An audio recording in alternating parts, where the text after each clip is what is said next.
Friends, welcome to my YouTube channel maths coach. दोस्तों, आज के इस वीडियो में मैं आपके साथ डिस्कस करने वाली हूँ कॉसी सीक्वेंस के बारे में, कॉसी अनुक्रम के बारे में।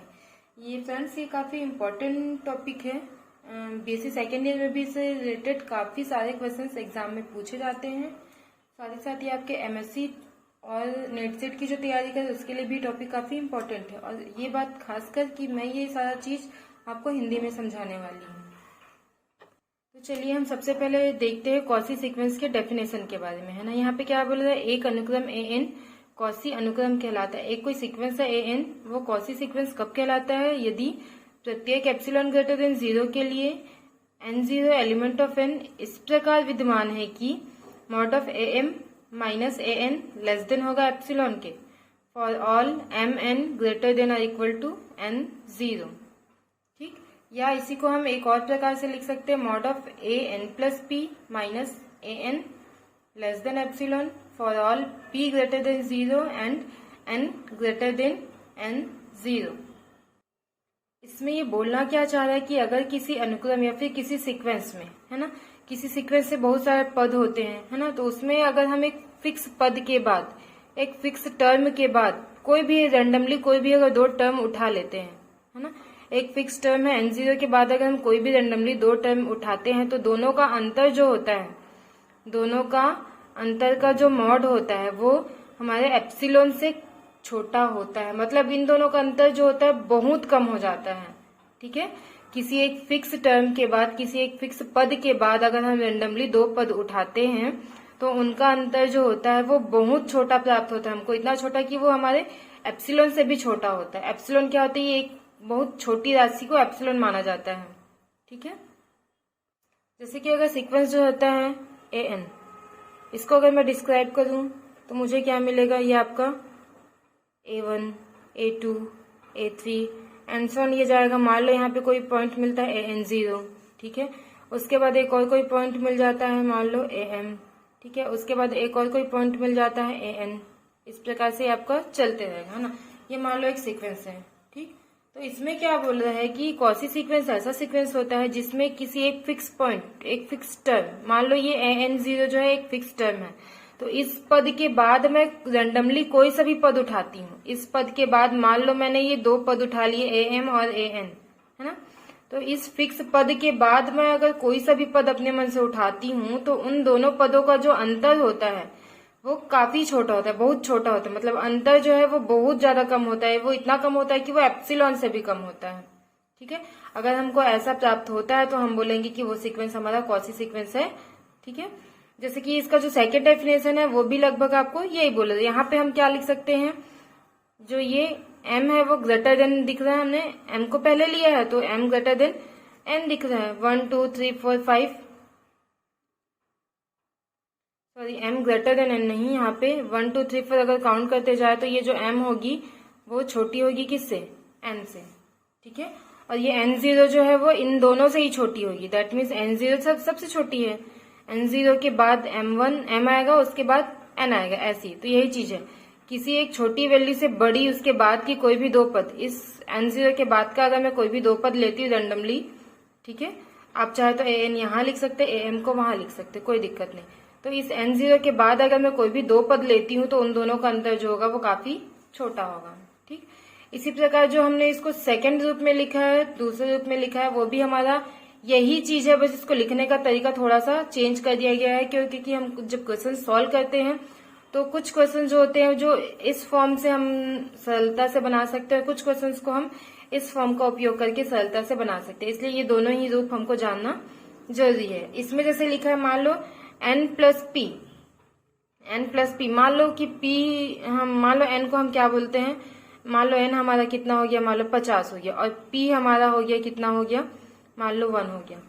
तो उस हिसाब से देखा जाए तो n प्लस पी मतलब 50 और a कितना हो गया, n क्या 1 माइनस an मतलब a 50, अभी भी वही है ना। ठीक, मतलब हमने क्या किया, n0 को एक फिक्स टर्म था, उसके बाद के हमने दो टर्म लिए हैं, दो अलग अलग टर्म होंगे ना, दो अलग अलग पद हो गए, तो दोनों का अंतर हमारे एप्सिलॉन से छोटा ही है। p क्या है, पॉजिटिव कोई भी वैल्यू होगी। 1 मैंने ले लिया, मान लो यहाँ पे अगर 2 लेते तो क्या हो जाता, 52 माइनस 50, A52 माइनस 50 मतलब A52 माइनस A50 वही होता है हमारा कोई भी दो पद का अंतर। ये भी हमारा क्या है, एप्सिलॉन से छोटा मान आता, मतलब बहुत छोटा मान यहाँ पे हमको प्राप्त होता है। ठीक है, तो इस प्रकार से कॉची सीक्वेंस का ये दोनों ही फॉर्म फ्रेंड्स आपको थोड़ा याद रखना है। तो इसको मैं और अच्छे से आपको समझाती हूँ। चलिए, आप ये भी सोचेंगे कि ये कैसा पॉसिबल है कि किसी एक पद के बाद बाकी पद का अंतर बहुत कम हो जाए, उससे पहले क्यों नहीं होता कम। तो इस चीज को चलिए थोड़ा सा मैं आपको ग्राफ के द्वारा समझाती हूँ।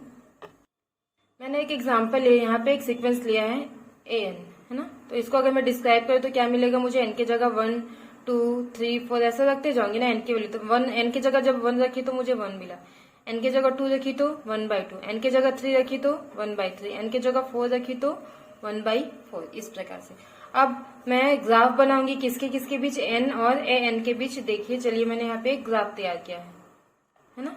ये आपका ये जो लाइन है x अक्ष है उसको मैंने n दर्शाया है और ये y एक्सिस में मैंने AN को दर्शाया है। ठीक, तो n की वैल्यू तो 1 से 2 1 2 3 4 5 6 हमको कंटिन्यू रखते जाना है। और देखिए AN की वैल्यू हमको कहाँ से मिल रही, 1, उसके बाद 1/2, उसके बाद ऐसा। तो यहाँ पे हमने इसको 1 यहाँ है 2 यहाँ है। सबसे पहले देखिए, जब हमने n का मान 1 रखा है तो हमको AN का मान मिला है 1, ये वाला पॉइंट। फिर जब हमने n का मान 2 रखा है तो हमको AN का मान मिला है हाफ, मतलब यहाँ से आपका लगभग आधा, ये 1/2 यहाँ पे मिलेगा, ये वाला पॉइंट। ओके, जब हमने n की वैल्यू 3 रखी है तो हमको AN मिला था 1/3। अब ये 1/2 यहाँ पे है तो 1/3 जाहिर सी बात है उससे भी नीचे आएगी, मतलब लगभग आप यहाँ मान सकते हो। उसके बाद जब हमने 4 रखा है तो AN का मान हमको मिला 1/4, उसके और नीचे आएगी, यहाँ मान सकते हैं लगभग। अब जब हमने 5 रखा है n का मान तो हमको मिला 1/5 और नीचे आएगा। उसके बाद 1/6, तो आपका ये कंटिन्यू घटते जाएगा, 1/6 1/7 1/8, इधर आपका बहुत पास आते जाएगा, लेकिन कभी भी ये 0 नहीं होगा। भी आप जैसे n का मान आप 1000 भी रखते हो तो 1/1000 वो 0 नहीं होगा, लेकिन 0.0000 समथिंग कुछ आएगा, मतलब 0 के एकदम करीब पहुंच जाएगा लेकिन 0 नहीं होगा। इस प्रकार आप देख सकते हो कि ऐसी आपकी वैल्यूज मिलती जाएगी। एक टाइम ऐसा आएगा कि ये काफी पास आ जाएंगे, मतलब इनका डिफरेंस जो होगा वो बहुत कम हो जाएगा। आप देख सकते हैं इनके बीच काफी डिफरेंस है, उससे थोड़ा कम डिफरेंस इनके बीच है, उससे कम डिफरेंस इनके बीच है। अब इनके बीच आप देख सकते हो डिफरेंस काफी कम हो गया है फ्रेंड्स, है ना। जैसे कि 1/4 और 1/5 इन दोनों के बीच डिफरेंस काफी कम हो गया। वैसे ही 1/100 और 1/99 इसका भी डिफरेंस आपको काफी कम मिलेगा। तो यही एक बोला गया है कि किसी एक फिक्स पॉइंट के बाद उसके जो पीछे के टर्म जो होते हैं उनका जो अंतर है वो काफी कम हो जाता है। तो ऐसे सीक्वेंस को हम बोलते हैं कॉची सीक्वेंस। इस प्रकार से आपने समझ लिया कि हमारा जो सीक्वेंस था 1/n एक कॉची सीक्वेंस है, क्योंकि उसमें कुछ पॉइंट्स के बाद उसके जो पद हैं उसका जो अंतर है वो काफी कम हो जाता है। ठीक है, अब इसको मैथमेटिकली प्रूव कैसे करना है वो भी हम देखते हैं। जैसे कि इसी सीक्वेंस को ही हम अब मैथमेटिकली प्रूव करके देखते हैं कि कॉची सीक्वेंस है कि नहीं, है ना। तो हमको सिद्ध करना है, सिद्ध कीजिए कि 1/n कॉची अनुक्रम है। ठीक, तो हम यहाँ पे मान लेते कि माना m greater than n, m greater than एक इस प्रकार से है कि am माइनस an मॉड। हमको देखो प्रूफ क्या करना है कि mod of am minus mod of an ये एप्सिलॉन से छोटी है किसी n0 के लिए, है ना। और ये n0 जो है उसका मान कहाँ पे किसके ऊपर डिपेंड होगा, इसी एप्सिलॉन के ऊपर डिपेंड होगा।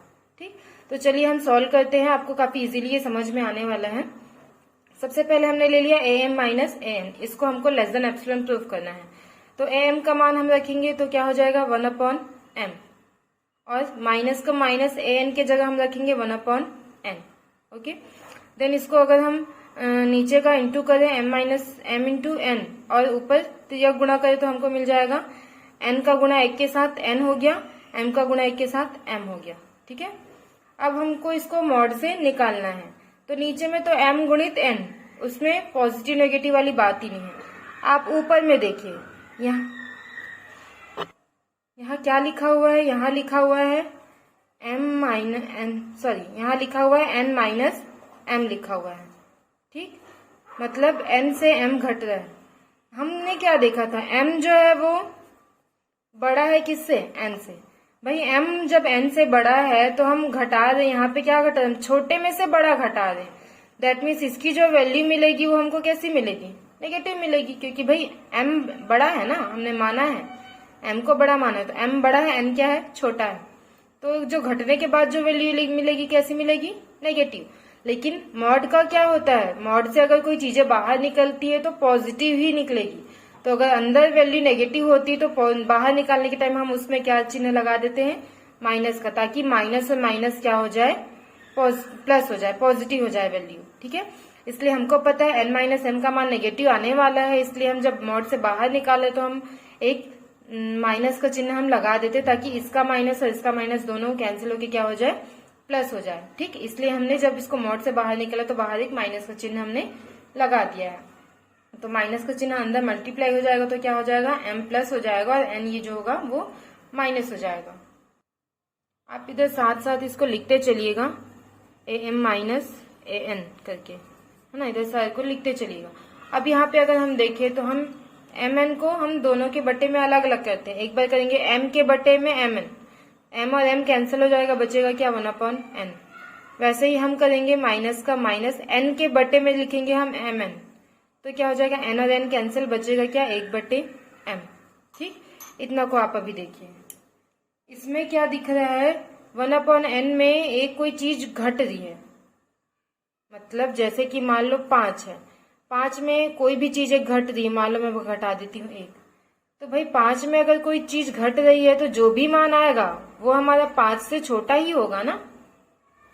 5 में आप कोई भी चीज घटाओ, चाहे 0.5 घटाओ, तो भी जो भी वैल्यू आएगी वो 5 से छोटी ही होगी। कोई चीज घटेगी तो जाहिर सी बात है उसका मान कम होगा ही ना उससे। वही चीज यहाँ पे हमको फॉलो करना है कि 1/n में अगर एक छोटी सी भी वैल्यू घटती है ना, 1/n में अगर एक छोटी सी भी वैल्यू घटती है तो जो भी मान इसका बनेगा वो पूरा मान किससे छोटा होगा, 1/n से छोटा ही होगा। मान लो इसको आप मान लो 5, इसको मान लो 1, 5 में 1 घटेगा तो जो भी मान आएगा वो इस 5 से छोटा ही होगा ना।